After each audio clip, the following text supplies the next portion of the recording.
Gloire à Jésus, je loue ton nom éternel. C'est ce qu'on a dit dans la Bible, hein, en commençant. Je vais le louer par des cantiques. Et il va être content. Ah, on fait plaisir à Dieu, là, moi je suis content. On rend Dieu heureux. Je loue ton nom éternel.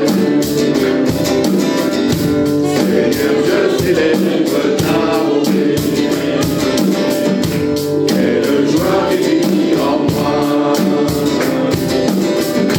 Quelle joie tu viens pour nous sauver.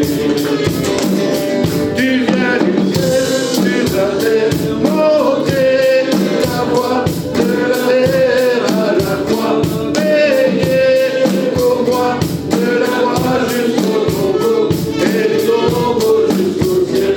Je loue ton nom éternel.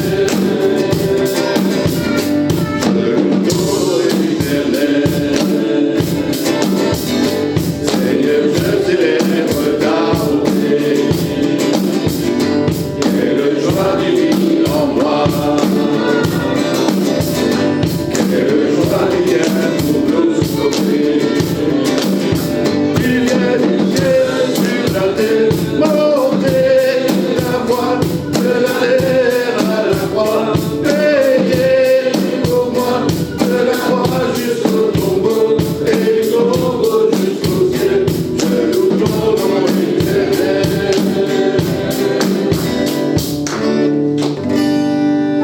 On va le rechanter encore une fois, mais en pensant, je loue ton nom éternel. Vient du cœur, des tripes. Je loue ton nom. Je célèbre ta bonté. Et quelle joie tu vis en moi. Ce n'est plus moi qui vis, c'est Christ qui vit en moi. Et c'est bientôt Noël. Tu viens pour nous sauver. On va se rappeler de ça à Noël. Mais c'est Noël toute l'année dans notre cœur. Tu viens du ciel sur la terre, montrer la voie. Quittant le ciel pour venir sur la terre. Et de la terre jusqu'à la croix. Et de la croix jusqu'au tombeau. Mais c'est pas fini. Du tombeau jusqu'au ciel. Et c'est là qu'on va apporter notre louange ce matin. Amen. Amen. Je lui donne nom éternel. Seigneur, je célèbre ta bonté. Quelle joie tu vis en moi. Quelle joie tu viens pour nous sauver. Tu viens du ciel sur la terre, monter la voix de la terre à la croix, payer pour moi de la croix jusqu'au tombeau et du tombeau jusqu'au ciel. Je loue ton nom éternel. Tu viens du ciel sur la terre, monter la voix de la terre à la croix, payer pour moi de la croix jusqu'au tombeau et du tombeau jusqu'au ciel. Je loue ton nom éternel. Alléluia. Je loue ton nom éternel. Seigneur Jésus, je t'adore. Oui, Seigneur, ce matin, quelle joie de pouvoir dire tu vis en moi. Quelle joie. Et heureusement que ce n'est plus moi qui vis. Je serais toujours mort dans mes fautes et dans mes péchés. Par mes fautes et par mes péchés. Mais tu es venu pour nous sauver, Seigneur. Quittant la gloire du ciel, quittant tout ce que tu avais, pour venir t'abaisser plus bas que nous ne sommes, pour nous élever. Pas seulement nous relever, mais nous élever jusqu'au ciel. Parce que le tombeau est vide, tu es ressuscité. Et tu es monté de la terre jusqu'au ciel. Nous ouvrons cette route qui s'est ouverte à la croix. Et on va se souvenir tantôt, ceci est mon corps brisé pour vous, mon sang versé pour vous, au travers de ta ta chair meurtrie, ce voile qui s'est déchiré. Et maintenant, nous sommes saints, sanctifiés par ton sang, pouvant venir dans le ciel même, dans ta présence, dans la présence de Dieu, dire je célèbre ta bonté, Seigneur, ce matin. Je loue ton nom de tout mon cœur. Rien d'autre n'a importance, parce que c'est ça qui te fait plaisir. Bien plus que n'importe quoi, c'est ça qui te fait plaisir. Tous les tiers réunis qui célèbrent ta gloire. Seigneur, sois béni ce matin. Touche les cœurs par ton esprit. Descends dans cette salle, touche chacun ce matin, Seigneur. Que ton esprit soit à l'œuvre, Seigneur. Qu'on entende des voix. Qu'on voit des choses miraculeuses peut-être encore ce matin, Seigneur. Par la puissance de ton esprit, touche ce matin. Rends les gens joyeux. Ouvre les cœurs, ouvre les bouches ce matin. Pour que toi seul sois glorifié, Seigneur. Alléluia. Amen. Dites-le ce matin. Célébrez le Seigneur. Je célèbre ta bonté, Seigneur.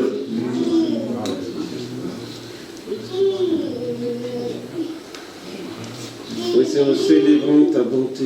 Nous sommes tellement dans la joie de pouvoir être dans ta maison encore ce matin pour célébrer ta bonté, pour célébrer la bonté de Dieu qui d'année en année, de jour en jour, d'heure en heure, de semaine en semaine, tu es toujours bon, tu es toujours fidèle. Tu as secouru, tu secourras encore. L'Éternel est au milieu de nous, il est présent au milieu de nous, comme il a toujours été, il le sera encore. Et Seigneur, nous te remercions parce que c'est vrai encore aujourd'hui. Ce n'était pas seulement vrai du temps de l'Exode, mais encore aujourd'hui, tu es le même hier, aujourd'hui, éternellement. Et tu as dit, je suis tous les jours avec vous. Et merci Seigneur parce que tu es avec nous, tu es notre rocher, tu es notre forteresse, tu es notre refuge. Et tu es celui sur qui on peut compter. Tant de fois on se demande, mais l'Éternel était avec nous, oui ou non? Mais oui, tu as toujours été avec nous. Tu nous as déjà délivrés, tu nous as déjà parlé, tu nous as déjà bénis tant de fois. Tu vas encore le faire, tu es encore le même. Tu es toujours là. Comment douter que tu es là et que tu es bon? Alors nous te célébrons ce matin, nous te louons, nous t'adorons et nous remettons tout entre tes mains. Parce qu'entre tes mains, toi tu vas gérer bien mieux que nous. Et Seigneur, libre de ce fardeau, nous pouvons te louer, nous pouvons t'adorer de tout notre cœur, nous pouvons nous réjouir parce que nous sommes libres dans ta présence. Merci Jésus. Amen. Alléluia, amen. Merci mon Dieu. Merci de nous garder dans ton amour. Merci pour ta fidélité, mon Dieu, qui est notre bouclier. Merci Père, merci. Merci d'être tes enfants. Merci pour nous avoir donné Jésus. Merci pour tout, mon Dieu. Merci. Nous te rendons grâce, Seigneur, pour ton amour, pour ta bonté, pour ta sagesse, pour ta fidélité, pour ton intelligence, ta force, ta puissance. Seigneur, pour ta grandeur. Alléluia. Alléluia. Nous te louons, mon Dieu, car tu es notre Dieu, notre Père, Dieu Tout-Puissant. Merci, merci d'être les enfants, mon Dieu, de nous avoir délivrés, pardonnés. Alléluia. Gloire à toi, mon Dieu. Gloire à toi. Gloire à ton nom. Alléluia. Merci, Père. Merci pour ton amour. Alléluia. Amen. Adorons Jésus, prosternons nos cœurs, inclinons nos vies. Il est le sauveur, amour infini. Adorons Jésus, nous le Romain, pour lui rendre gloire. Il est le chemin, il est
l'infini.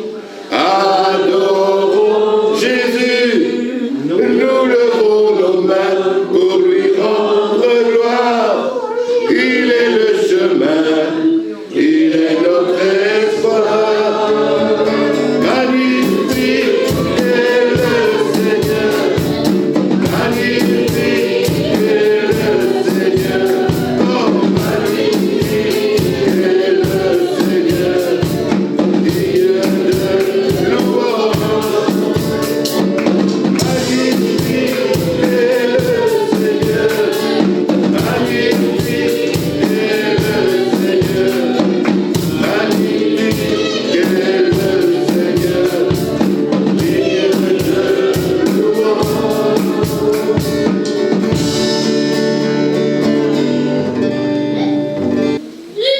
Il m'a racheté à la croix, grâce insondable.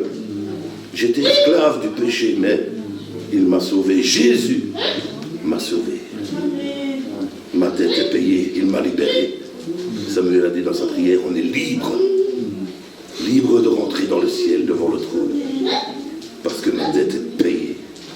Et dans sa maison, j'ai trouvé ma place. Qui suis-je pour que le roi des cieux m'offre ses bras? Mais tu n'es trouvé par sa grâce, son amour pour moi, son amour pour moi. Et m'a libéré, m'a laissé payer. Je suis enfant de Dieu, je suis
Dieu ce matin. Gloire à Jésus.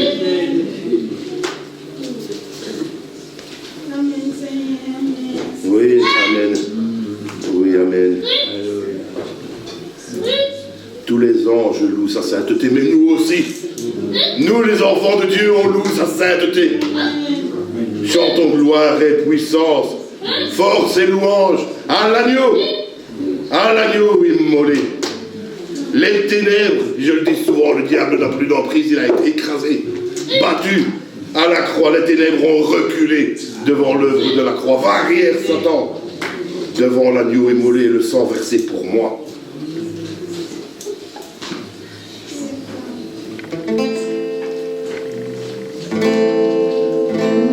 Tous les anges louent sa sainteté, l'univers dit sa majesté,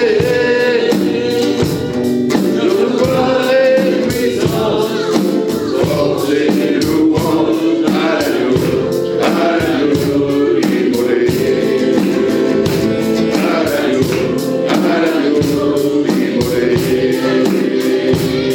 Les ténèbres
au-dessus de tout.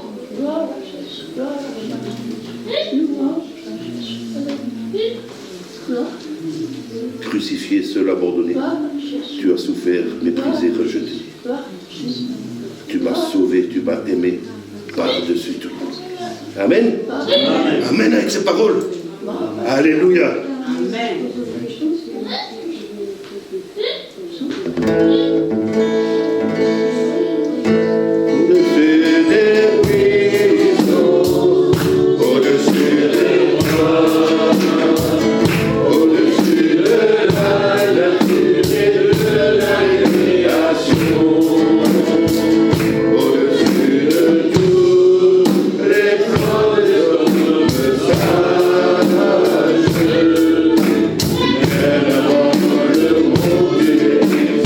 Yeah.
Il était une croix où Jésus souffrit tant de douleur.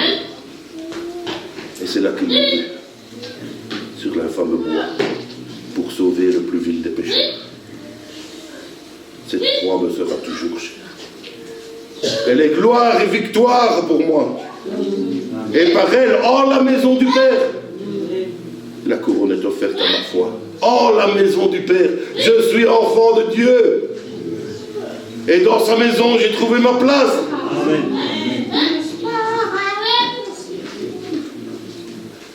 Jésus du monde est rejeté.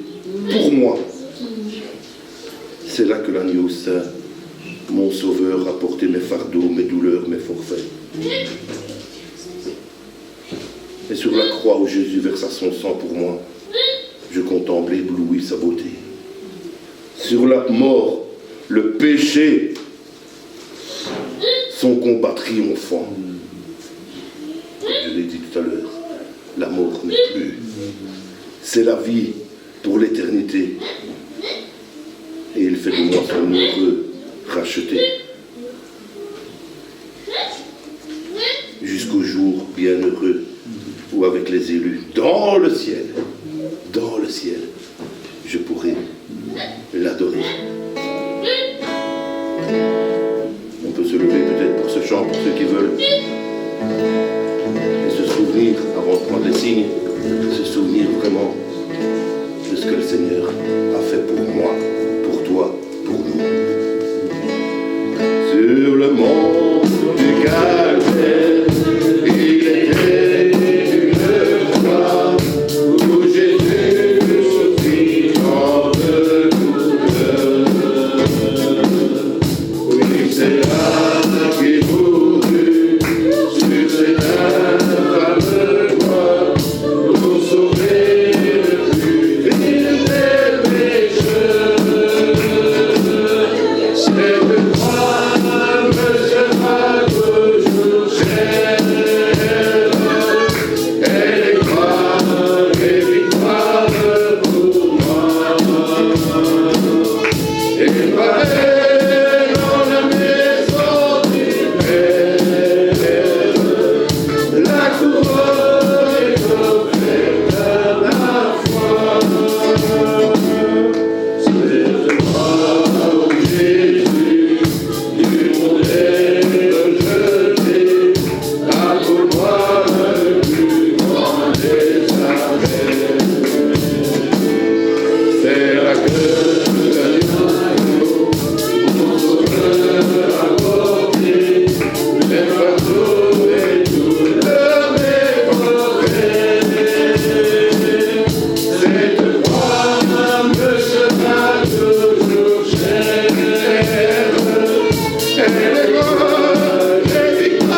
Elle est gloire et victoire pour moi.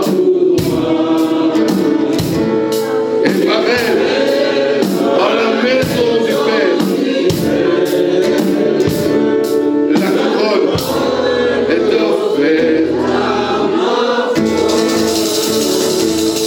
Cette croix me sera toujours chère. Elle est gloire et victoire pour moi. Et pareil, dans la maison du Père, la couronne est offerte à ma foi.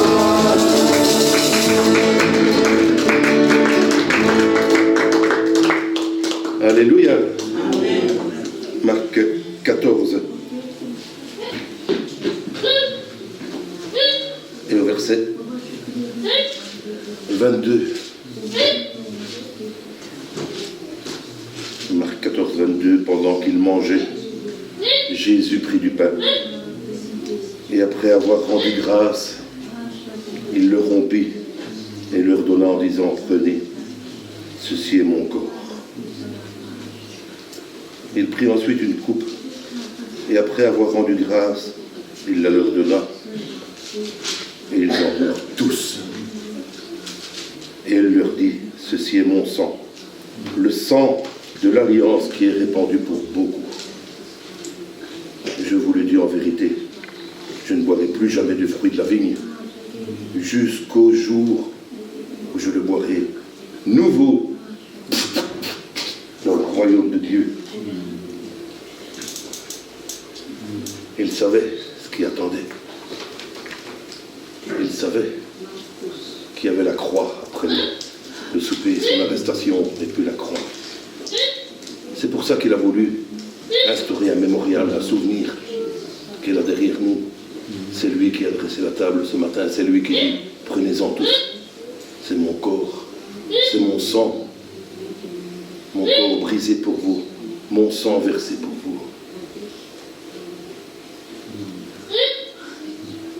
Comme disait Samuel dans la semaine, il y a peut-être beaucoup de gens qui croient que ça va être ennuyeux, le paradis. Mais le Seigneur est monté au ciel et il va boire du vin nouveau avec nous. Et pour faire du vin, il faut planter des vignes, il faut récolter, il faut faire le vin. On va avoir du travail, frères et sœurs, pour pouvoir boire avec Jésus le vin nouveau, pour sceller cette alliance nouvelle. C'est une nouvelle alliance dans le sang de Jésus. Une nouvelle alliance au travers du corps de Jésus offert à la croix.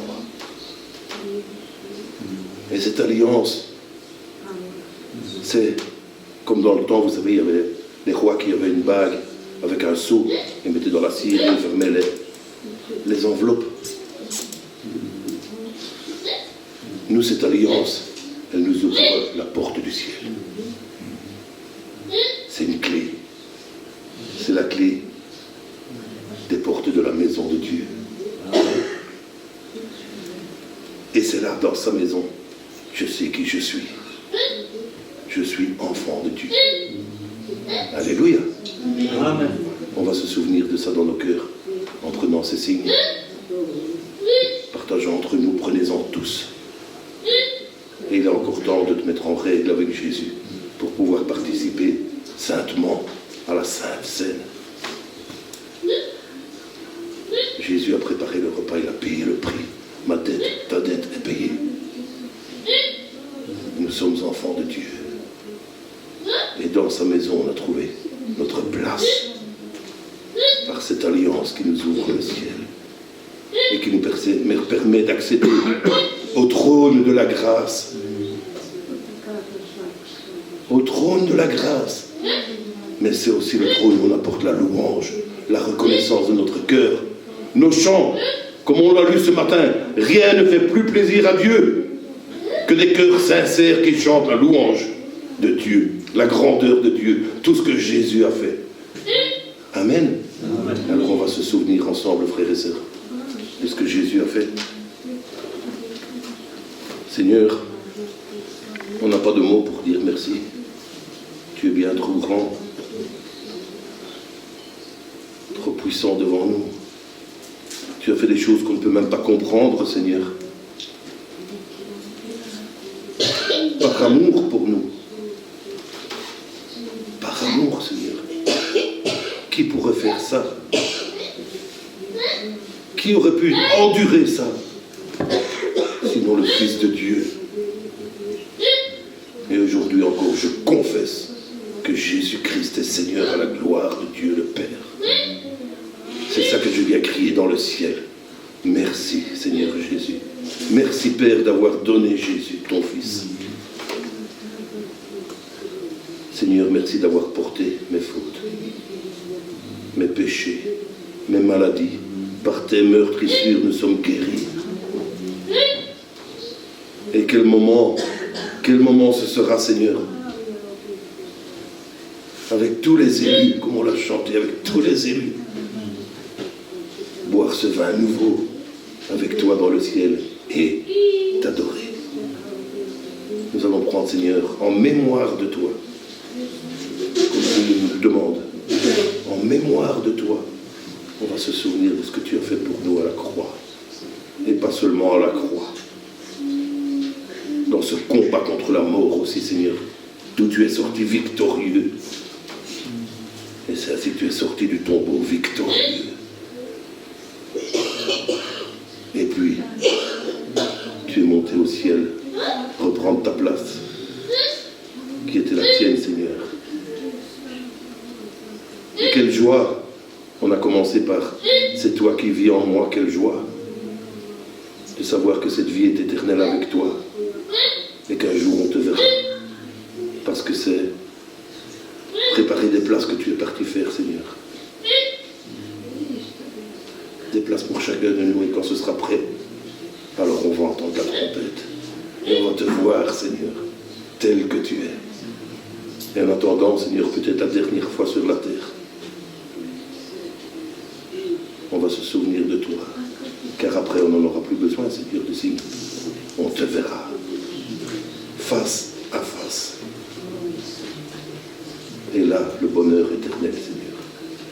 Et là, la vie éternelle continuera dans le ciel avec toi. Louange et gloire à ton nom, Seigneur Jésus. Merci, Seigneur. Amen. Amen. Sera toujours cher, et les gloires et puissance pour moi. En la maison du Père, la couronne est offerte à ma foi. La croix où mourut mon sauveur, je suis venu prier de douleur. Là, son sang purifia mon cœur. À son nom la gloire, à son nom la gloire, à son nom la gloire. Là, son sang purifia mon cœur. À son nom la gloire. Me sauver, quand de sa croix je me fus chargé, en moi Jésus vint pour demeurer.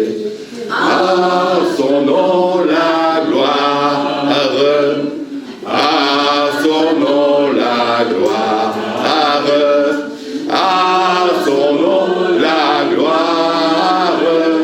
En moi Jésus vint pour demeurer. À son nom la gloire. Ô fontaine effaçant le péché, donnant la vie au cœur desséché, là Jésus me retient attaché. À son nom la gloire. À son nom la gloire.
Et on veut encore te dire merci, Seigneur Jésus, ce matin, pour ta présence. Qu'est-ce que l'homme que tu te souviennes de lui? Pauvres pécheurs que nous étions, maintenant nous sommes dans ta présence. Et tu nous acceptes comme nous sommes, Seigneur.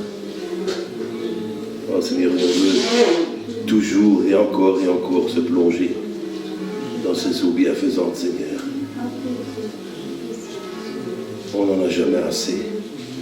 On n'est jamais rassasié de tant de beauté, de tant d'amour, de tant de grâce. Et il faudra bien l'éternité, Seigneur, pour célébrer ton amour immense et merveilleux.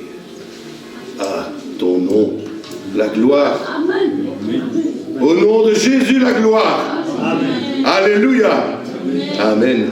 Amen. On va laisser la place à la parole de Dieu. Que le Seigneur vous bénisse. Passez une bonne semaine bénie avec Jésus. Amen. Merci.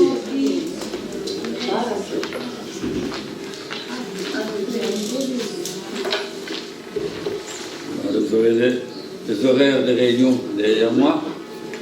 Et donc, mardi après-midi, c'est la réunion des dames.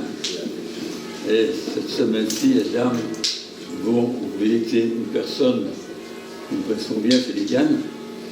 Donc, vous renseignez auprès de Micheline pour savoir les heures, etc.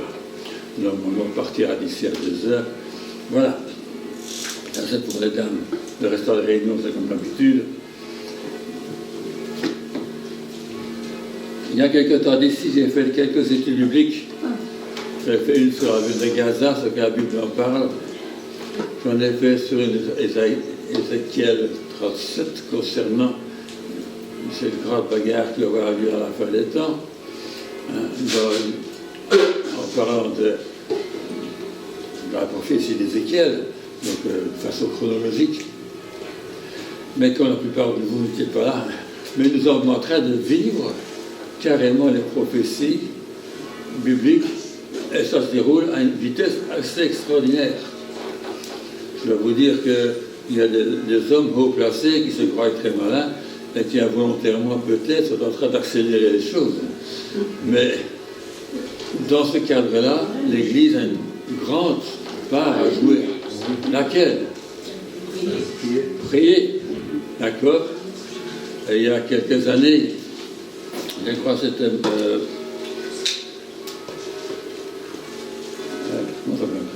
Khrouchtchev était aux commandes en Russie. Il a décidé de mettre des armes de fusée du côté de Cuba pointées vers l'Amérique. Bon, c'était un danger, bien entendu, d'avoir juste en face de soi des armes russes, à la guerre froide en plus. Qu'est-ce qui s'est passé? Vous ne savez peut-être pas, parce que c'était pas sur la télévision, ni à la radio à l'époque. Mais il y a le directeur de l'école biblique de Swansea, donc au Pays de Galles, qui est un homme de prière. Et pendant qu'il priait, Dieu lui a dit qu'il doit prier pour le président des États-Unis afin qu'il agisse intelligemment et promptement. Et ce qu'il a fait, il a prié. Il a passé du temps en prière. Qu'est-ce qui s'est passé? Ben, Nixon, Kennedy qui était là. Kennedy, je ne sais plus qui c'est, d'accord? Donc le président des États-Unis, il a téléphoné directement à Khrouchtchev, quand c'est Khrouchtchev qui était là, je ne trompe pas. Non. Et directement, pris de panique, il a retiré toutes les fusées qu'il avait installées à Cuba. Il a agi extrêmement rapidement et très intelligemment. Il a pris le téléphone et c'était réglé. D'accord? Mais ce qu'on oublie, c'est qu'il y avait un homme de Dieu à qui Dieu a parlé, qui a prié, et ça fait la différence. Aujourd'hui, je voudrais savoir s'il y a des hommes de Dieu, des femmes de Dieu, des églises qui prient pour la situation, pour changer les choses. Amen, amen, amen. Amen. Et nous allons voir certaines choses ensemble. Ce qui m'étonne aujourd'hui, c'est la différence dans le monde. c'est peut-être normal dans le monde, mais ça ne doit pas gagner l'Église. L'Église ne doit pas être indifférente de ce qui se passe. On doit connaître les temps et les moments. On doit avoir presque un œil prophétique. D'accord? Nous savons tout ce qui se passe, hein, et on a l'impression que les gens sont insouciants. S'il y a quelque chose de drôle qui passe de temps en temps sur votre tête, bon, ça ne s'alarme pas trop, on ne les voit pas, nous. Hein. Ils passent au-dessus de Bierzey, ils passent au-dessus de Zimborn, ils passent au-dessus là où il y a des commandements militaires, où il y a des terrains d'aviation, au-dessus du palais, n'importe où. Pas seulement en Belgique, ils passent en Hollande, ils passent en Allemagne, ils passent en Pologne, ils passent au Danemark, ils passent partout. Il y a des sous-marins qui se baladent dans la mer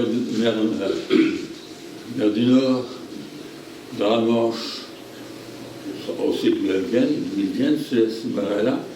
Il y a un bateau espion qui se promène aussi de temps en temps, qu'on voit dans le nord d'Angleterre, entre l'Angleterre et la Norvège. Ça n'effraie pas beaucoup les gens. D'accord? Il y a quelqu'un qui décrète que Zelensky va donner tous ces territoires et surtout les terres rares qu'il a pour l'Amérique, parce qu'il faut qu'il paye les armes que les Américains lui ont données et qu'il capitule en quelque sorte. Ça n'a pas l'air d'effrayer beaucoup de gens. Les gens ne sont pas soucieux. C'est normal pour les gens du monde. Les gens du monde se soucient du pouvoir d'achat.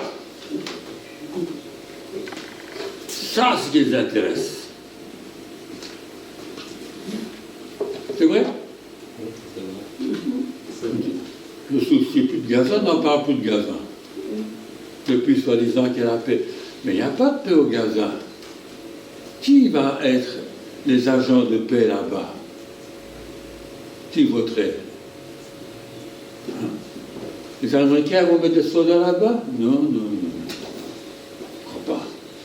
Hein? On va parler avec M. Erdogan, le Turc. On sait de quel côté le Turc se trouve. Vous savez, vous? De quel côté? Hamas, oui, bien sûr. C'est normal qu'ils soient là-bas pour les aider, hein? D'accord? Et je crois qu'il y a l'Arabie Saoudite aussi, enfin quelques-uns, mais c'est tous les Arabes qui vont s'occuper de Gaza.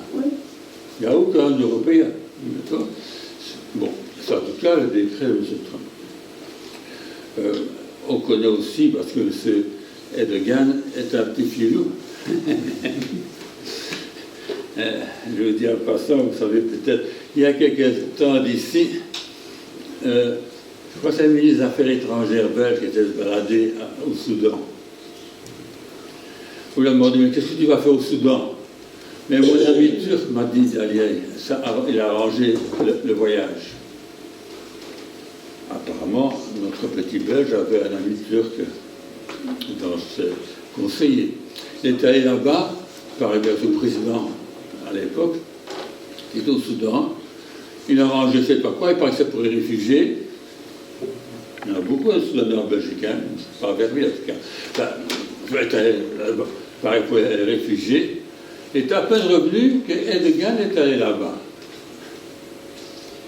voir ce président, qui lui a donné une petite île qui se trouve juste en face du gobelet qui va à la Palestine, qui va en Israël. L'Aqaba, c'est ça? Une petite île qui appartenait avant aux Turcs, c'est vrai, il y a longtemps, qui avait fait une base militaire, cette île. Maintenant, elle ne sert plus à rien parce qu'il y a une autre base militaire. Hein? Mais on a demandé à Erdogan, qu'est-ce que tu vas faire avec cette petite île? Tu vas encore refaire une base militaire? Juste là, juste en face de sa branche, hein, d'accord? Vous savez, la mer Rouge, ça monte comme ça, puis il y a une sorte d'Y. Une des branches d'Y va jusqu'à la mer Morte, pratiquement. Et là, il y a une ville juive qui se trouve là, tout D'accord. Et c'est la frontière entre l'Égypte et l'Arabie. D'accord.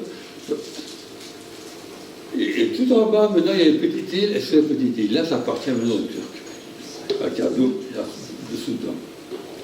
Mais tout ça vous fait réfléchir. Et dernièrement, M. Zelensky est allé voir M. Erdogan, qui lui a dit « Je ne peux rien faire pour toi, mais je ne ferai rien pour toi. Moi, je suis avec Poutine. » Mais les Turcs sont aussi avec l'OTAN, mais c'est une base d'OTAN chez eux. D'accord? Et ils sont avec l'Europe, soi-disant. Ils ont même fait des concessions vis-à-vis des Kurdes, etc., pour pouvoir être acceptés par les Européens. Où se trouve ce monsieur-là? Avec tous les Turcs qui sont en Belgique, pas seulement en Belgique, mais en Suède, en Allemagne. Oui. En fait, il y a tellement de Turcs en Allemagne, je crois qu'ils ont même la permission de voter quand il y a des votes en Allemagne. Comme si c'était des Allemands. Donc, où est-ce qu'il se passe? Maintenant, ce que je vous ai dit, à cette étude biblique qu'on a étudié, Ézéchiel 37, Gog et Magog, etc., vous avez dit que les Russes viendront attaquer Israël. Il sera dans la paix. Profitez qu'il y a la paix. Profitez qu'il y a la paix. Vous venez l'attaquer par surprise. Mais pas tout seul. Il vient avec une armée immense. Et quand vous regardez les noms des pays qui sont mentionnés, qui sont avec lui dans ce passage d'Ézéchiel 37, ben vous avez des pays comme Gomer, qui est ça? Ce sont les Européens. Ah bon? Qu'est-ce que les Européens vont faire avec les Russes? Réfléchissez bien, regardez bien ce qui se passe. Il va vers la Turquie.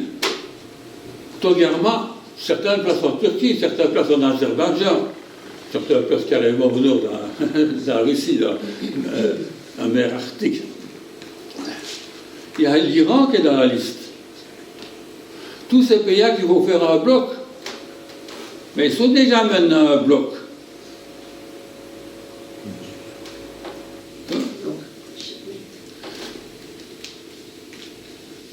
Et tous les pays vont commencer à attaquer Israël.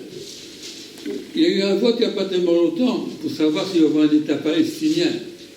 Et sur je sais combien de centaines, combien est-ce qu'il y a 290 nations qui sont dans les Nations Unies, je crois qu'il n'y en a que 7 qui n'ont pas voté. Et tous les autres sont d'accord d'avoir un État palestinien, y compris la Belgique. D'accord? Bien sûr, les Juifs ne sont pas d'accord. Parce que l'idée, c'est que le pays doit appartenir à Israël. D'accord? Les Palestiniens sont les anciens Philistins. Ils sont là. D'accord? Bon. Moi, je ne vais pas faire de la politique, mais je sais qu'en Belgique, qui est un pays aussi grand qu'Israël, et qui a à peu près même densité de population, on a aussi, comme Israël, deux nations, si on peut dire. Il y a nos amis flamands et les amis wallons, et quelques Allemands, et beaucoup d'autres. Enfin, il y a surtout deux régions, grandes régions. À peu près moitié-moitié, un peu plus de flamands que de wallons. C'est exactement la même chose d'Israël. C'est moitié-moitié, à peu près aussi 10 millions d'habitants. Mais là, 11 000 comme maintenant. 11 millions, pardon, comme maintenant comme en Belgique. D'accord? Et il y a aussi deux groupes, sauf que c'est pas la moitié au nord, la moitié au sud. Les Palestiniens sont en plein milieu, pour la plupart, et la bande de Gaza. D'accord? Mais on s'entend bien en Belgique. Il n'y a pas la guerre. On n'entend pas les Flamands qui prennent des armes pour attaquer les Wallons ou des choses comme ça. D'accord? On n'est pas toujours d'accord les uns avec les autres. On se dispute un peu sur Bruxelles parce que les Flamands ont fait leur capitale et nous, ça ne nous en va pas. On voudrait bien faire où c'est la capitale Wallonie, puisque les Flamands l'ont pris, hein, nous on va prendre Namur, on va se rencontrer entre ça, voilà. Mais il n'y a pas de bataille pour la cause. Il y a toujours moyen de s'arranger quand on veut, sauf dans ces pays-là. D'accord? Heureusement que M. Trump a fait la paix. Il y a un article, j'ai chez moi, où Trump se vante, d'ailleurs, d'être comme le prince de la paix qui met la paix partout, et contre le nom de pays. Il va mettre la paix au Soudan maintenant. Il vient de le dire, il n'y a pas longtemps. Et puis, c'est un journaliste allemand qui écrit, américain qui écrit « Comment va-t-il faire ? Car les deux factions qui se battent sont des alliés des Américains. »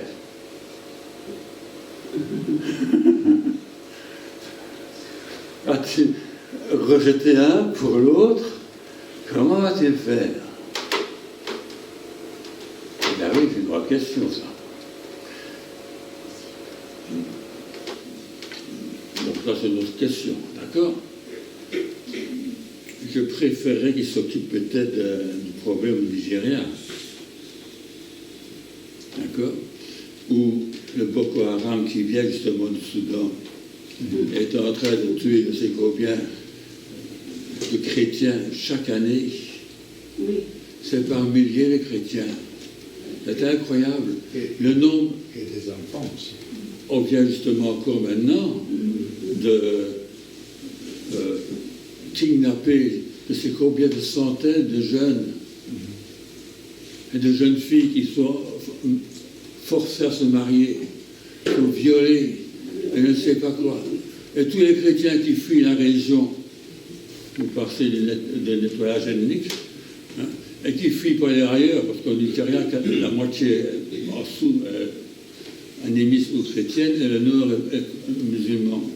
Donc tout ce qui est dans le nord fuit vers le sud. Et des villes qui sont tellement remplies de réfugiés du nord.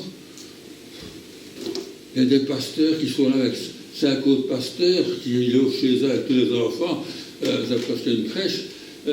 C'est pas, on se demande comment ils arrivent à survivre. Je comprends qu'on parle du pouvoir d'achat dans un pays pareil, quand les chrétiens sont persécutés. Ils pourraient penser à un autre pouvoir d'achat. Ben oui, on n'en avait pas. Vous avez un beau bout de terre, ça va. Et il faut encore le partager tout le voisinage. Là, on pourrait parler de paix. Là, et que fait le chrétien? Mais il y a des chrétiens heureusement qui prient pour les Nigériens. Il y a certains qui vont même aider comme ils peuvent. On a créé des orphelinats, différentes choses, pour essayer quand même de faire quelque chose. Les organismes qui s'occupent des femmes qui ont été battues, qui ont été violées, etc., pour essayer de les détraumatiser, pour les guérir de leurs problèmes. S'il y a des chrétiens qui font quelque chose, et il y a d'autres chrétiens qui prient pour eux, d'accord? Ça c'est utile, ça c'est intelligent. Amen? Amen. Et c'est même qu'il faut en Somalie et qu'il faut aussi des jeunes au Kenya. Hein? D'accord? Ce n'est pas parce que nous ne sommes pas des politiciens qu'on ne doit pas s'occuper des affaires qui se passent dans le monde. Et qu'il faut avoir les yeux ouverts, comprendre et surtout prier. On ne doit pas être tracassé outre mesure. Le gouvernement belge est beaucoup plus tracassé que vous le pensez, puisqu'il veut changer les routes et changer le chemin de fer, toute l'infrastructure. Pourquoi changer l'infrastructure routière et ferroviaire? Pour que le temps puisse passer, et tous les camions et tout ça, les routes ne sont pas faites pour avoir des centaines de temps qui passent. Mais il faut se préparer pour la guerre contre la Russie. On l'a dit à la télévision. Je ne sais pas si vous avez entendu. Mais on va faire quelque chose. On va faire des ponts plus solides, des routes plus solides. Et on va trouver des millions pour faire ça. Pourquoi? Je ne sais pas si vous avez réagi, je crois que personne n'a réagi réellement. Je comprends que les gens qui ne connaissent pas Dieu se soucient, mais ne se soucient pas. Personne ne se soucie, personne ne se tracasse. Nous, on ne doit pas se tracasser, mais on doit quand même se soucier, dans un sens. D'accord? Et comme vous avez dit, on devrait prier. Même si que les chrétiens ne s'occupent pas de prier, ils n'ont pas l'air de savoir ce qui se passe. Ils doivent être dans un autre monde. C'est vrai, ils sont dans un autre monde.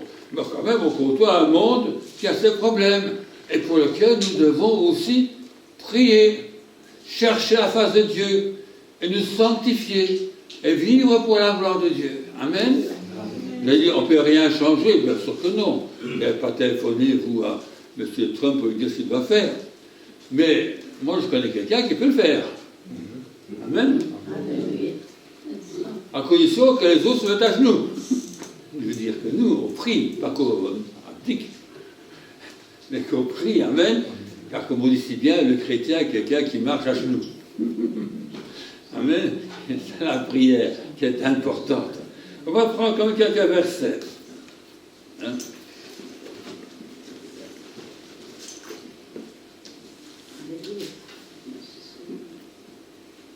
Je crois qu'on ne parle pas de trop de peur, de faire peur à la population. Mais ce n'est pas question de faire peur. Le chrétien se rend compte de ce qui se passe, et c'est ce qu'il doit faire, et j'espère, il le fait. Amen. Il prie. Allez, Romains 13.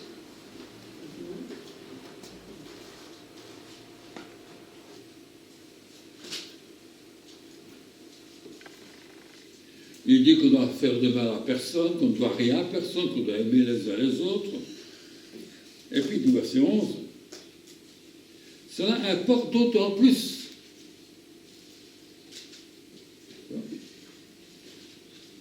que vous savez en quel temps nous sommes. Cela importe d'autant plus que vous savez en quel temps nous sommes. C'est quel temps? C'est l'heure de vous réveiller. C'est le temps de se réveiller. C'est moche en hiver. Hein? On est si bien au lit. Il fait si chaud, si douillet. Amen. On ne va pas se lever. Oui, encore la réunion ce matin. Oh là là, il faut se lever. Il fait froid, je vais rester au lit. Non, il est temps de se réveiller. C'est l'heure. C'est plus que l'heure. Il ne faut pas être en retard. C'est l'heure de vous réveiller enfin du sommeil, dit-il aux gens. Il y a 2000 ans d'ici. C'était déjà l'heure de se réveiller à ce moment-là. Quand moi j'étais jeune, c'était déjà l'heure. Ils étaient minuit moins une. C'est l'heure où Jésus viendra bientôt. Il va bientôt revenir, Jésus. Amen. Quand c'était la guerre froide, on avait peur des bombes atomiques. Alors là, tout le monde priait. C'est l'heure, c'est le moins une. Et maintenant, c'est combien l'heure? C'est moins une seconde. C'est vraiment l'heure de se réveiller. Car maintenant, le salut est plus près de nous. Qu'est-ce que c'est que ce salut-là?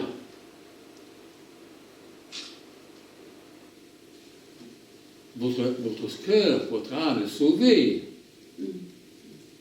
Mais Paul parle du retour de Jésus-Christ quand on va être sauvé de la mort, quand on va être sauvé de ce monde, quand on va être avec lui. Car il y a le salut de l'âme, il y a le salut du corps, quand Dieu va le ressusciter. Et quand finalement tout ça va monter au ciel. Et quelque part, notre âme va avoir un nouveau corps, je suppose. D'accord? Pour aller au ciel, auprès de Jésus. Amen. Parce que Jésus est corps, âme et esprit au ciel, lui. Amen. Et il doit être comme lui. Amen. Amen. Jésus revient bientôt. On va voir quelques versets là-dessus. Dans Matthieu 24, on va continuer à lire ce que j'ai commencé. Car maintenant le salut est plus près de nous que lorsque nous avons cru. Chaque jour est un jour plus près de ça, ces jours-là. Amen. chaque jour qui passe. La nuit est avancée. Le jour approche. Le jour de son retour approche. La nuit est avancée. Nous sommes en pleine nuit ici. Mais on ne dort pas, nous. On n'est pas insouciant. On sait ce qui se passe. La nuit est avancée, le jour approche. Dépouillons-nous donc des œuvres des ténèbres et revêtons les armes de la lumière. Et nous sommes l'armée de Jésus. Amen. Amen. L'armée du salut. Vous connaissez ça, hein? D'abord, une armée. Une armée. Marche honnêtement comme au plein jour, loin des excès de l'ivresse, de l'ivrognerie, de la luxure, de la pudicité, des querelles, des jalousies, mais revêtez-vous du Seigneur Jésus-Christ et n'ayez pas soin de la chair pour satisfaire les désirs, les convoitises. Matthieu 24.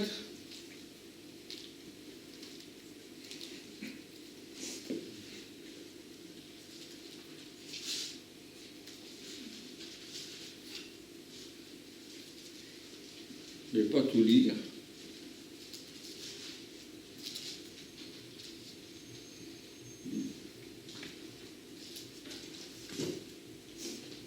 Le contexte, vous entendrez pas de guerre, de bruit de guerre, etc.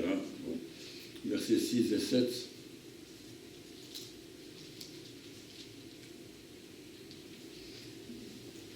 Vous entendrez parler de guerre et de bruit de guerre. Gardez-vous d'être troublés.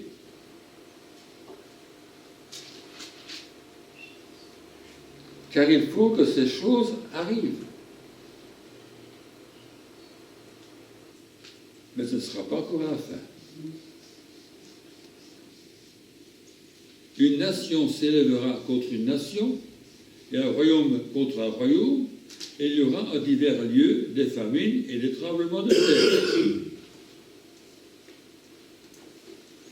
Et nous, qu'est-ce qu'on fait là-dedans? Ben, nous, on va prier. Voilà. 1 Thessaloniciens 5. On est au courant qu'il va voir tout ça. Hein? On prie pour la paix dans le monde. D'accord? Il y a des gens qui veulent fabriquer la paix, mais c'est une paix artificielle, avec des jambes de bois. On construit un mur et ils mettent des plates dessus, dit un verset de la Bible. Mais un peu d'humidité, un petit peu de tremblement, et tout ça s'effondit, et tout ça tombe. Ça s'écroule, ça ne tient pas le plat comme ça tombe. 1 Thessaloniciens 5.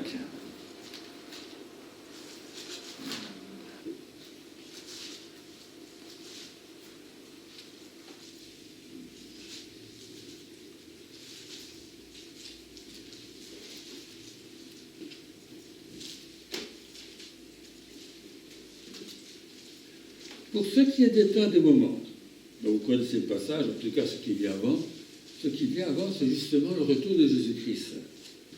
Je vais vous le lire, je n'ai pas à lire. Verset 13 du chapitre 4.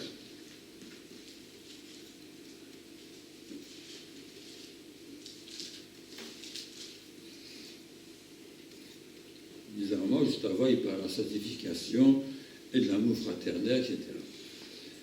Chapitre 4, verset 13. Nous ne voulons pas, frères, que vous soyez dans l'ignorance au sujet de ceux qui dorment. Une expression, un euphémisme, on dit en français, pour dire qu'ils sont morts. Ça sonne mieux de dire qu'ils dorment. Nous ne voulons pas, frères, que vous soyez dans l'ignorance au sujet de ceux qui dorment, afin que vous ne vous affligiez pas comme les autres qui n'ont point d'espérance. Car c'est triste d'avoir quelqu'un qui décède et on n'espère rien. Il y a des gens qui vous prétendent que quand on devient chrétien, c'est bien, mais quand vous mourrez, il n'y a plus rien. On est anéanti. Vous n'avez rien. Il n'y a plus rien. Ils disent croyants, mais après la mort, il n'y a rien. Les athées, on comprendrait, mais les croyants, c'est un peu plus bizarre. Bon, ils n'ont pas d'espérance. Ils espèrent une résurrection, mais on ne sait pas encore, pour régner sur la terre, ces gens-là. il va quand même mourir après. Donc, car si nous croyons que Jésus est mort et qu'il est ressuscité, croyons aussi que Dieu ramènera par Jésus et avec lui ceux qui sont morts. Là, il ne dit pas qu'ils dorment, qui sont morts. Il n'y a pas le mot exact. D'accord ? Voici en effet ce que nous vous déclarons d'après la parole du Seigneur. Nous les vivants, restez pour l'avènement du Seigneur. Voyez bien, restez pour l'avènement du Seigneur. Nous ne devancerons pas ceux qui sont morts. Car le Seigneur lui-même a un signal donné. Et le mot c'est au commandement. Un son de commande. Un signal donné à la voix d'un archange, au son de la trompette de Dieu, descendra du ciel. Et les morts en Christ, pas tous, seulement ceux qui sont morts en Christ, ressusciteront premièrement. Ensuite, nous les vivants qui sont restés, parce qu'il y a encore des gens sur terre à ce moment-là, nous les vivants qui sont restés, nous sommes tous ensemble enlevés avec eux, comme si on était happés par eux. Ils montent et quand ils montent, les autres suivent. D'accord ? Nous serons tous ensemble enlevés avec eux sur des nuées, à la rencontre du Seigneur dans les airs. Et moi, ça me donne l'impression que quand il est en train de descendre, nous sommes en train de monter pour le rencontrer. Et ainsi, nous serons toujours avec le Seigneur. Amen. Consolez-vous donc les uns les autres par ces paroles. Alors que vous n'êtes plus dans l'ignorance, on vient de vous le dire. Amen. Vous savez ce qui va se passer pour ceux qui sont morts en Christ.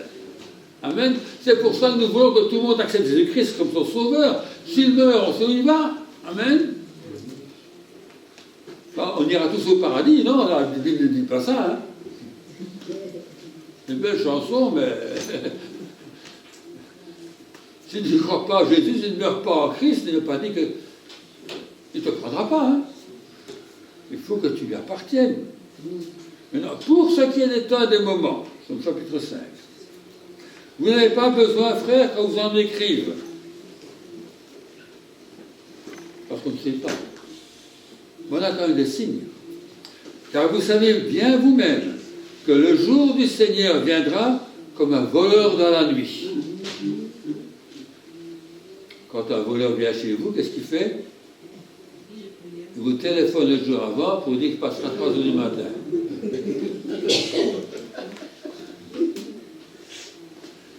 Mais non, quand le voleur vient chez vous,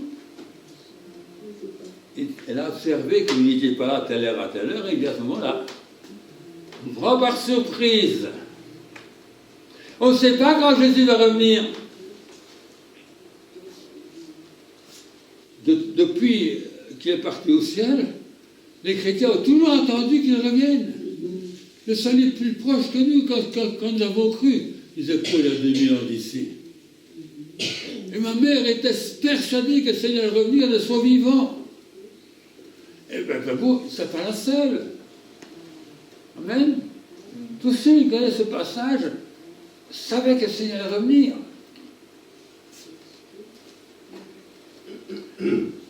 Car vous savez bien vous-même que le jour du Seigneur viendra comme un voleur dans la nuit. Quand les hommes diront, paix et sûreté, enfin, relâchions-nous. On arrange les choses, il y a la paix partout. Il n'y a plus vraiment de terrorisme, ça va, d'accord. On a enfin la paix, on est enfin en sécurité. On peut au moins sortir après 5 heures.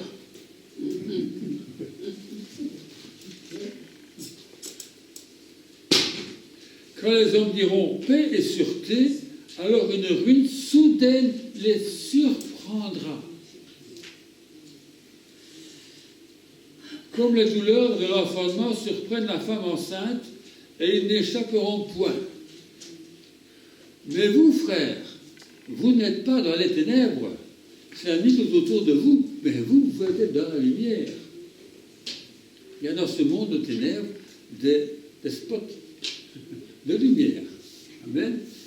Les chrétiens dans une usine, dans un bureau, à l'école, une lumière, les ténèbres tout autour, des mensonges, des coupables, tout ce qu'on peut imaginer. Et puis il y a quelqu'un qui est dans l'honnêteté, la droiture, qui est dans la lumière, qui suit le Seigneur. Celui qui me suit ne marchera plus dans les ténèbres, mais il y aura la lumière de la vie. Amen. Vous n'êtes plus dans les ténèbres pour que ce jour vous surprenne comme un voleur. Vous êtes tous des enfants de la lumière. Amen. Amen. Contente, Elisabeth, ah oui. Vous êtes tous des enfants de la lumière.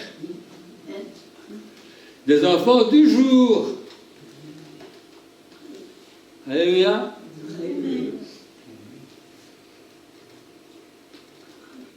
Nous ne sommes point de la nuit, ni des ténèbres.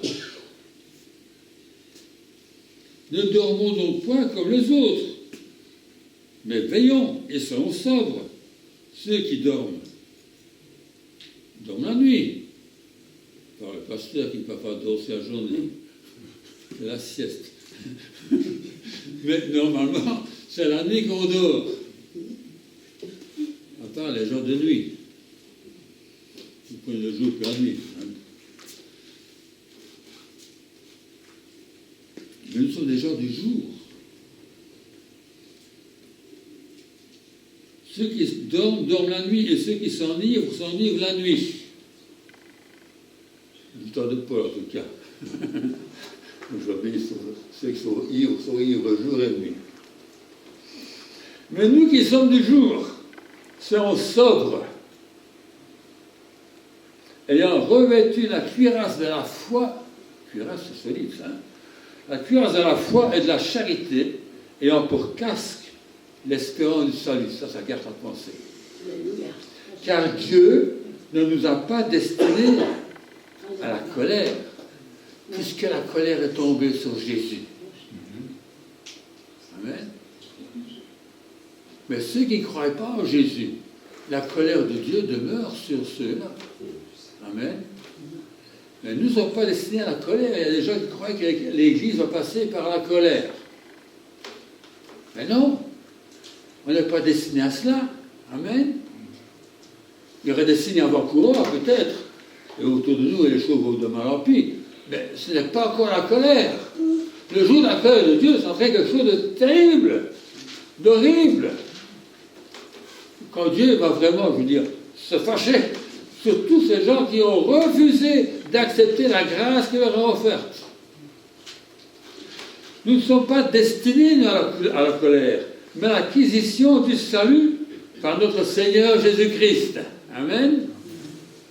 Qui est mort pour nous, afin que, soit que nous veillons, soit que nous dormions, je veux dire, si on reste vivant, soit on meurt, nous vivions ensemble avec lui. Amen. Amen. C'est pourquoi exhortez-vous réciproquement, édifiez-vous les uns les autres, comme en réalité vous le faites. Ah, quelle belle église, que cette église des Thessaloniciens, où les chrétiens s'encourageaient les uns les autres. Amen. On n'est pas tout seul au petit coin. Je prie chez moi. Non, je vais encourager les uns les autres. On s'édifie les uns les autres. Il n'y a pas que le pasteur qui édifie les gens. On s'édifie les uns les autres. On s'encourage l'un l'autre. Courage, mon frère. Ne baisse pas les bras. Continue. Le Seigneur est avec toi. Courage. Ne te laisse pas battre. Ne suis pas le monde. Ne vis plus dans le noir. Tu es en pleine lumière. Prends les armes de Dieu. Marche, triomphe. On s'encourage mutuellement. Le Seigneur revient bientôt. Alléluia. Dans Luc 17,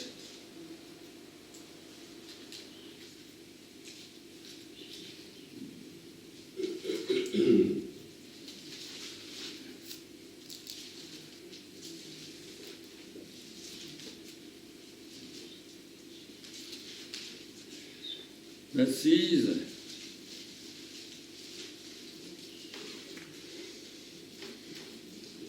Donc c'est une prophétie que Jésus donne, c'est Jésus qui parle. Ce qui arriva au temps de Noé arrivera de même au jour du Fils de l'homme. Que faisait-on du temps de Noé? Bien, les hommes mangeaient, buvaient, se mariaient et mariaient leurs enfants. C'est bien ça. C'est pas interdit. Hein? Il faut qu'on multiplie. Hein? Les hommes mangeaient, buvaient, se mariaient et mariaient leurs enfants jusqu'au jour où Noé entra dans l'arche. Le déluge vint et les fit tous périr.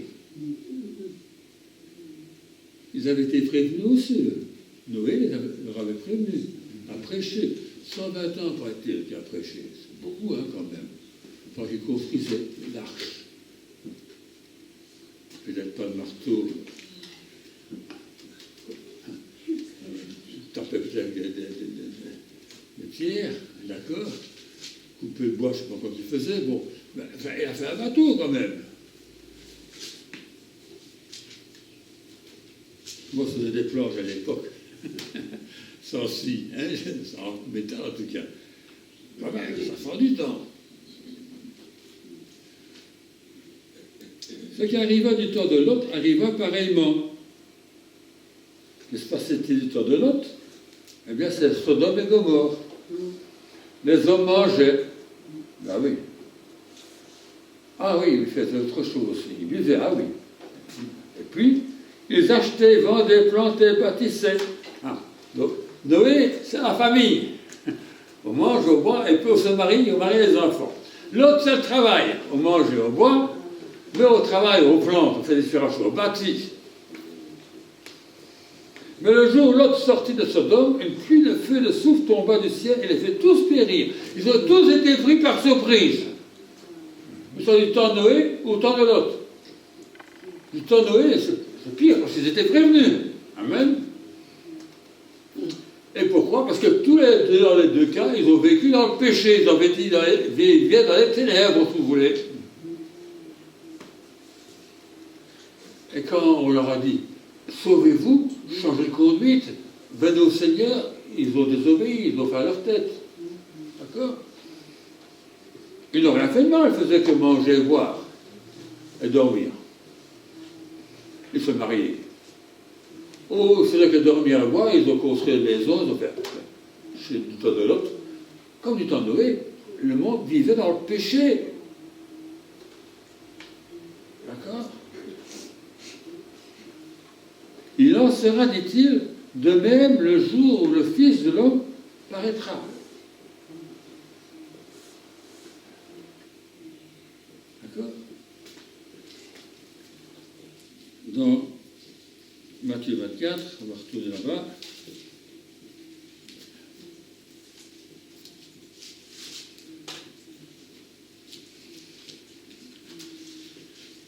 Verset 36.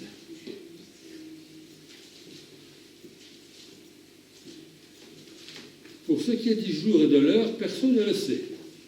Ni les anges dans les cieux, ni le Fils, mais le Père seul. Ce qui arriva du temps de Noé arrivera de même à l'avènement du Fils de l'homme. Car dans les jours qui précédèrent le déluge, les hommes mangeaient et buvaient, se mariaient et mariaient leurs enfants, jusqu'au jour où Noé entra dans l'arche. Et ils ne se doutèrent de rien.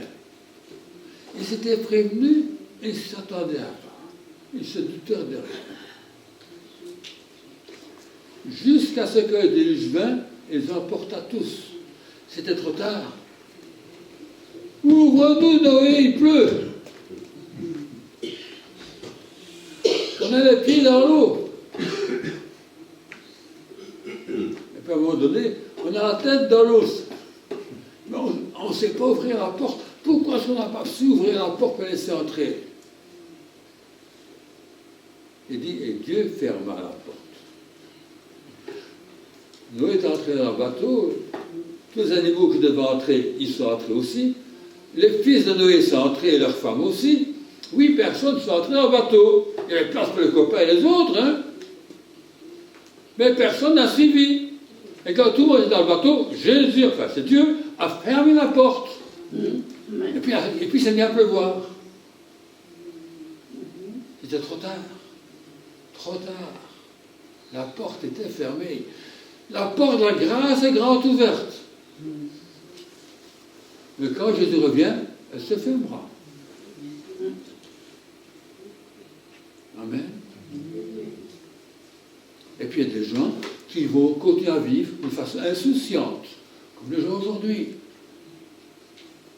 Et qu'est-ce qui arrivera si Jésus revenait aujourd'hui? Ben, tous les chrétiens seront sauvés, ils sont dans l'arche. Jésus est dans l'arche, si vous voulez. Amen. Et les autres? Ben, ils ne sont pas dans l'arche.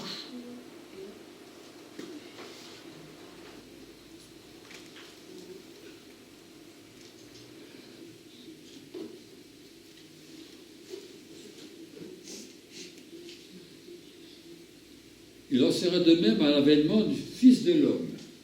Alors, deux hommes qui seront dans un champ, l'un sera pris, l'autre laissé. De deux femmes qui moudront la meule, l'une sera prise et l'autre laissée. Et par la fois, par le pied, partent avec elle. Certainement subite. Veillez donc, puisque vous ne savez pas quel jour votre Seigneur viendra.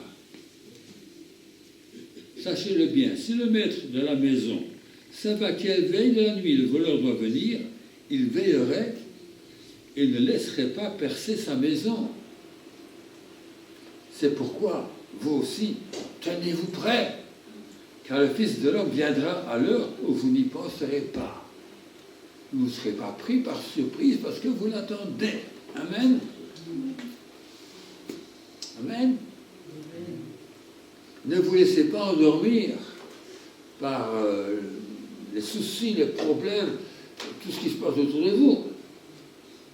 Par la publicité, que sais-je encore, par les loisirs. Pensez que Jésus peut revenir tout instant.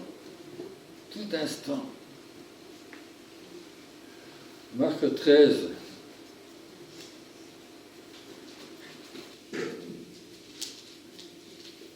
« 32.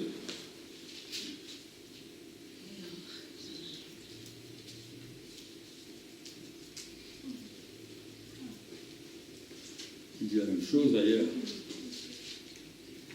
Pour ce qui est du jour et de l'heure, personne ne le sait.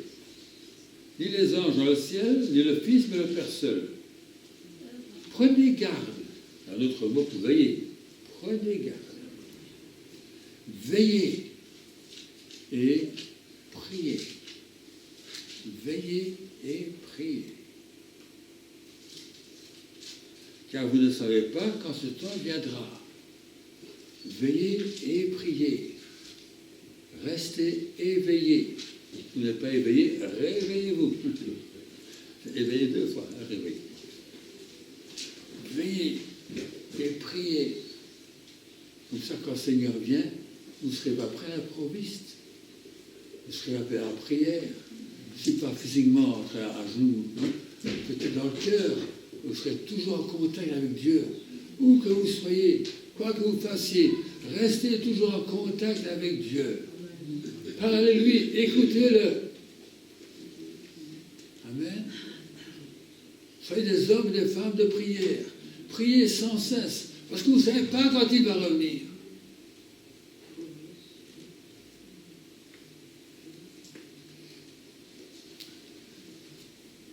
Luc 21. Je vais courir un peu dans la Bible. Hein. Pas trop, parce que c'est au mur.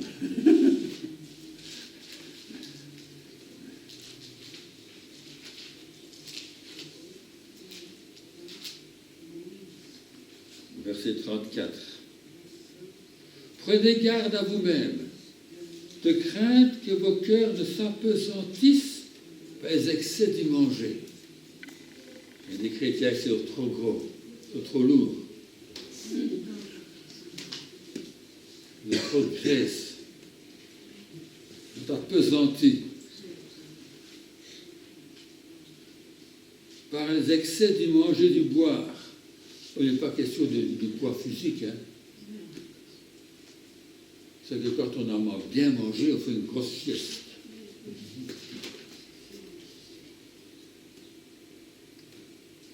Il n'y a pas que le manger et le boire d'ailleurs. les excès, il dit bien les excès du manger et du boire, par les soucis de la vie. Un peu de soucis, ça va. Hein. Trop de soucis, ça pèse lourd. Les soucis de toutes sortes. Hein. Et on est tellement pris par ces choses-là, on est tellement appesanti qu'on ne sait plus courir. Vous savez, un chrétien doit courir. Les yeux fixés sur Jésus. S'il est trop lourd, il ne sait pas courir. Et si le péché l'enveloppe non plus. D'accord? Parce que s'il est trop enveloppé, essaie de courir. Moi, je vois des gens avec des robes qui vont jusqu'aux pieds et qui sont serrés. Ils vont m'empêcher comme ça. D'accord? Courir comme ça, c'est difficile. Tellement il marche sur le robe, tellement que c'est grand. Et il risque de tomber. D'accord? Donc, soyez léger.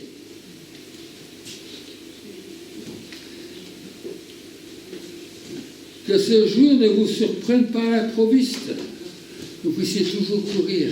Amen. Car il viendra comme un filet sur tous ceux qui habitent sur la face de la terre. Veillez donc et priez en tout temps, afin que vous ayez la force spirituelle, la force d'échapper à toutes ces choses qui arriveront et de paraître debout devant le Fils de l'homme, quand Jésus viendra, qu'on soit des gens debout. Une armée debout. Amen. À genoux dans la prière, mais debout spirituellement. Amen. Et quand Jésus revient, il trouve des gens debout, et pas des gens couchés. Trop lourds pour se lever, écrasés par les soucis, écrasés par les excès d'une sorte ou de l'autre, mais qui soient debout, forts, assez forts pour échapper.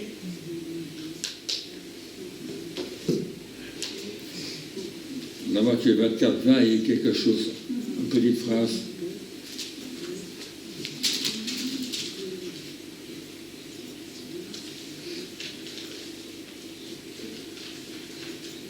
Il dit priez. Dans le passage-là, quand Jésus revient, on a dit il y a deux hommes qui font quelque chose, l'un sera pris, l'autre laissé, etc. Il dit que celui qui est dans les champs ne retourne pas en arrière pour prendre son manteau, etc. Et puis il dit priez pour que votre fuite, les questions là dans la prise de Jérusalem, là aussi les gens vont être pris par surprise. Alors qu'est-ce qu'il faut faire? Il faut fuir, dit-il. Priez pour que votre fuite n'arrive pas en hiver ni un jour de sabbat. On peut donc, par la prière, changer les choses. Car alors la détresse sera si grande qu'il n'y a pas eu de pareil depuis le commencement du monde jusqu'à présent et qu'il n'y aura jamais. Et si ces jours n'étaient abrégés, personne ne serait sauvé. Mais à cause des élus, ces jours seront abrégés. Parce qu'il y a des gens qui prient quelque part. Et ça abrège les jours. On peut prier pour que ces jours ne viennent pas en hiver, pour que ces jours ne viennent pas au sabbat, pour le juif africain. D'accord? On peut prier. Et les chrétiens doivent prier. Parce que par vos prières, vous pouvez changer certaines choses. La mentalité d'un ou de l'autre. Hein? D'accord? Par la prière. C'est important. Que les chrétiens ne soient pas des gens insouciants. Maintenant, il faut du courage, c'est vrai, dans ce temps, pour tenir tête au monde et aux ténèbres. C'est Cornéla qui m'a fait entendre la prédication du pape. Un homme courageux, quand même. Son prédécesseur était un peu plus mitigé. Il disait gentiment, vous savez, Les homosexuels, il faut les aimer, on les tolère. Ce pape-ci ne parle pas comme ça. La Bible dit que 3-4 fois elle dit son sermon. Ah oui, ça change un peu. Et que dit la Bible, Dieu n'est pas d'accord avec les homosexuels. Il nous a créé hommes, il nous a créé femmes, mais il n'a pas créé des hommes-femmes et des femmes-hommes. Et il n'est pas question non plus que des hommes accouchent, parce que ça n'a jamais entendu parler, et adoptent des enfants. Donc il était très clair. Mais il faut du courage pour être clair. Bien sûr, si un homosexuel vient voir un prêtre pour donner conseil, il peut. On doit aimer tout le monde. On ne peut pas aimer le péché et l'accepter. Il faut lui dire la vérité. D'accord? Si tu vis dans le péché, tu paieras des conséquences. Un docteur qui voit quelqu'un qui est malade, qui dit tu vas être opéré, il ne va pas dire oh j'aime ce monsieur-là, je ne vais pas lui dire, ça lui fera mal. Bien sûr, l'opération fera mal, mais c'est nécessaire. Amen. Et il faut parfois dire la vérité, avec amour, pour le bien de la personne. Mais ne pas lui dire, c'est pas lui faire du bien. Vous êtes d'accord avec moi? Et ce pape était bien, il a raison, notre petit pape. D'accord.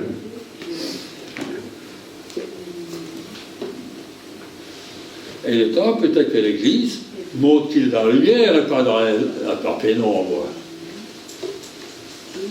Et vous n'êtes pas dans la pénombre, vous êtes dans la lumière, en pleine lumière.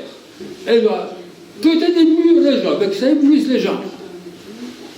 Mais votre lumière doit éclairer surtout et attirer les gens vers Jésus. Ceux qui veulent sortir des ténèbres, ils viendront vers la lumière. Ceux qui préfèrent les ténèbres ne viendront pas. Mais vous devez être lumière. Amen. Nous devons être lumière. Nous devons vivre dans la sainteté et dans l'amour. Comme on a lu dans Romains, on va retourner d'ailleurs dans Romains 13.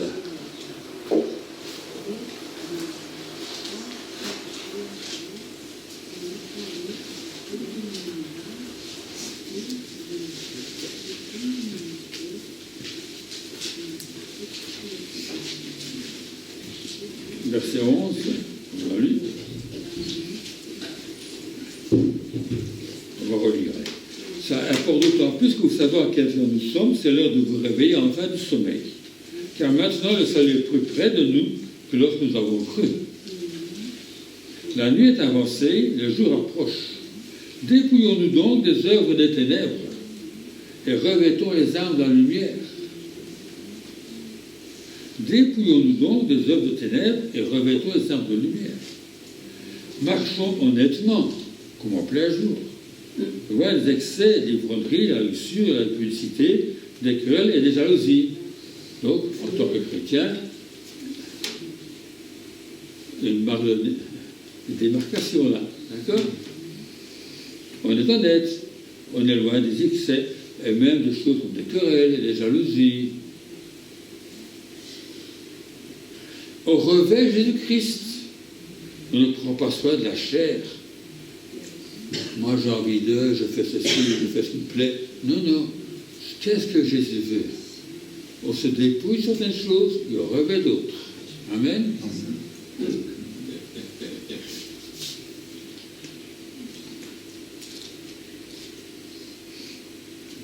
Alors, dans nos prières, on peut prier pour beaucoup de choses. Bon, Timothée dit prier pour tous les hommes. Les femmes aussi, hein.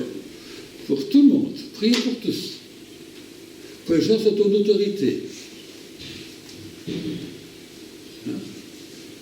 C'est important, bien sûr. Il y a des grands hommes, et puis après, à un moment donné, il faut des bêtises. Ils se cassent le nez. Ah, puis, point du doigt alors. Et comme un pasteur disait à son collègue, à son stagiaire, vous avez prié pour cet homme-là? Vous le critiquez ou pas avec le doigt? Mais est-ce que vous avez prié pour lui pour ne pas qu'il tombe? Quand Pierre allait être tenté par le diable, Jésus a dit, j'ai prié pour toi, pour que ta foi ne défaille point. Jésus prie pour nous quand nous allons passer par des moments d'épreuve. Mais le Seigneur nous exhorte à prier nous-mêmes aussi, afin d'être solides face à ces moments arrivent. Priez pour les autorités. Ils ont des choix, des décisions à prendre. Et votre prière peut avoir une influence. Ces décisions que le roi, le Premier ministre ou un président quelconque prend.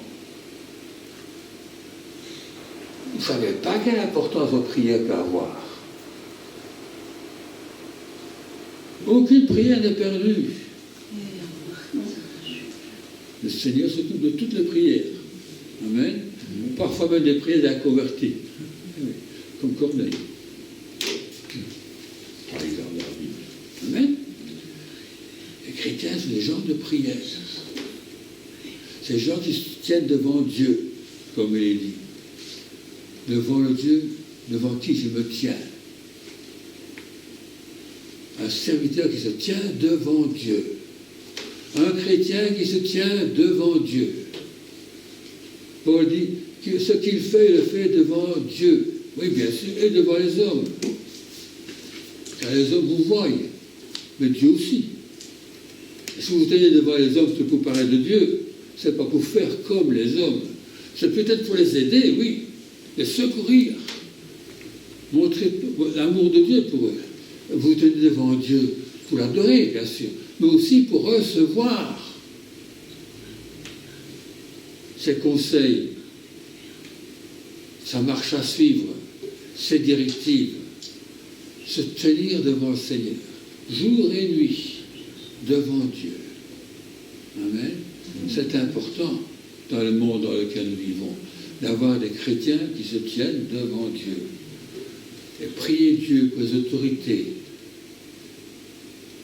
afin qu'on puisse vivre paisiblement, surtout pour pouvoir annoncer l'évangile paisiblement, sans devoir se cacher pour l'annoncer, comme dans certains pays malheureusement. Hein. On peut prier pour ces pays-là, bien sûr. Et je crois qu'il faut prier pour ces pays-là, pour les dirigeants, et pas seulement pour les chrétiens. Là. Amen. Prier pour nos besoins, bien sûr. Quand on a des besoins, on prie. Mais qu'est-ce qu'on fait avec nos besoins quand on prie?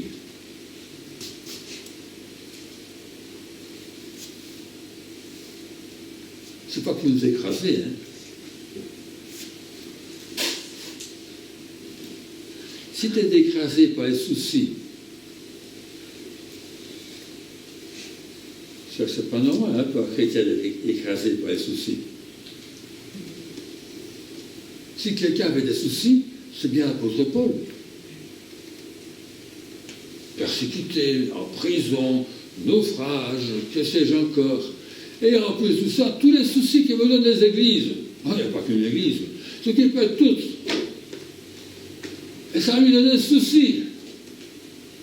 Mais il doit avoir un burn-out, monsieur-là. Une dépression carabinée. Quand se fait-il que Paul n'a pas de dépression?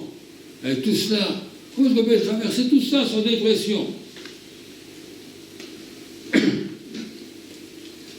Eh bien, il dit dans Philippiens 4, il est en prison, en parenthèse. Donc il est dépressif aussi en prison. Réjouissez-vous, dit-il. Réjouissez-vous toujours dans le Seigneur. Je répète, réjouissez-vous, que votre douceur soit connue de tous les hommes. Le Seigneur est proche.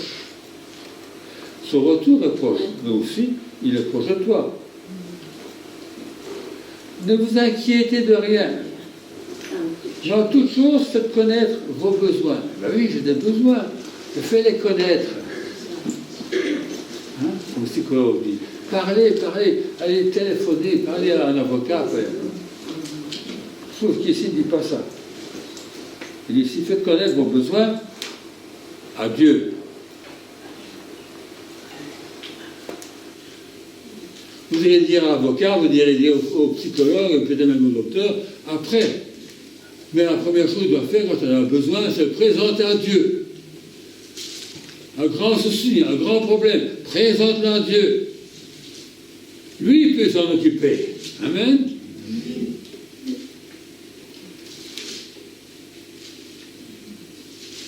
Et comment est-ce qu'on fait? Bien, par des prières. Tu fais connaître tes besoins à Dieu par des prières et des supplications. C'est quoi donc des supplications? On dit que dans le texte, quand le fils prodigue a quitté la maison, qui a dépensé tout son argent, il est allé chercher du travail. Alors qu'il y avait une récession économique incroyable, et il a trouvé un gars, qui a traduit vraiment la pensée, il a pris par la gorge et dit: tu me donnes du travail.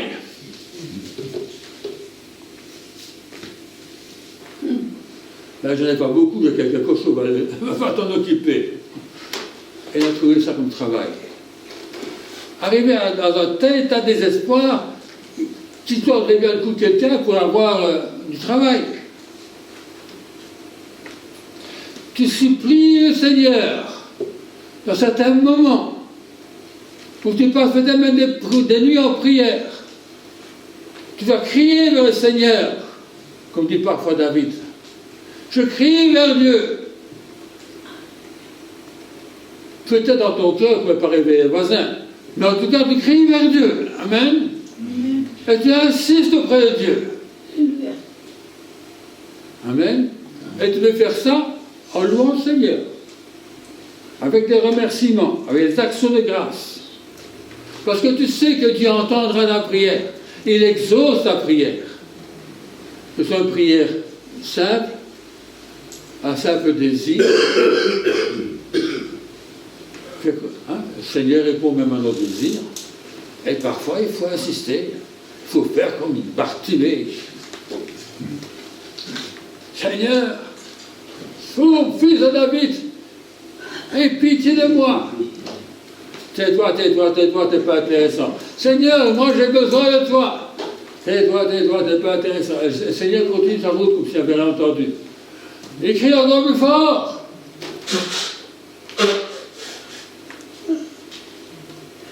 Et finalement, Jésus dit: d'accord. Et il n'a pas tardé pour arriver. Hein. Il était aveugle. Mais il a fallu presque revenir, il ne peut pas qu'il tombe, parce qu'il allait courir. Hein. Et c'est tombé son manteau et puis courait. Et les gens dû courir avec lui, parce qu'il fallait conduire vers Jésus. D'accord? Eh bien, c'est comme ça aussi. Parfois, on doit être comme ça. Parfois, il faut crier vers le Seigneur. Seigneur, tu vois dans quel état nous sommes. Et nous crions vers toi. Amen. On fait connaître nos besoins. C'est des besoins personnels, c'est des besoins de la ville, c'est des besoins politiques, c'est des besoins économiques, c'est des besoins de toutes sortes. C'est des besoins peut-être simplement que moi je veux être plus sain, plus pur. Je crie vers Dieu. Et il entend ma prière. Quand un malheureux crie, un malheureux, hein, il n'a pas dit, parce que les autres ne crient pas. C'est le malheureux qui crie, d'accord? Les autres ne crient pas. Mais toi, tu es malheureux, donc tu cries. Amen. Le Seigneur l'entend. Amen. Et répond. Et puis on prie pour les frères. On prie pour les autorités, on prie pour tous les hommes, on prie pour soi. Et c'est besoin, et on prie pour les frères. Les autres frères de l'Église. Les sœurs de l'Église. Comme dans Ephésiens chapitre 6.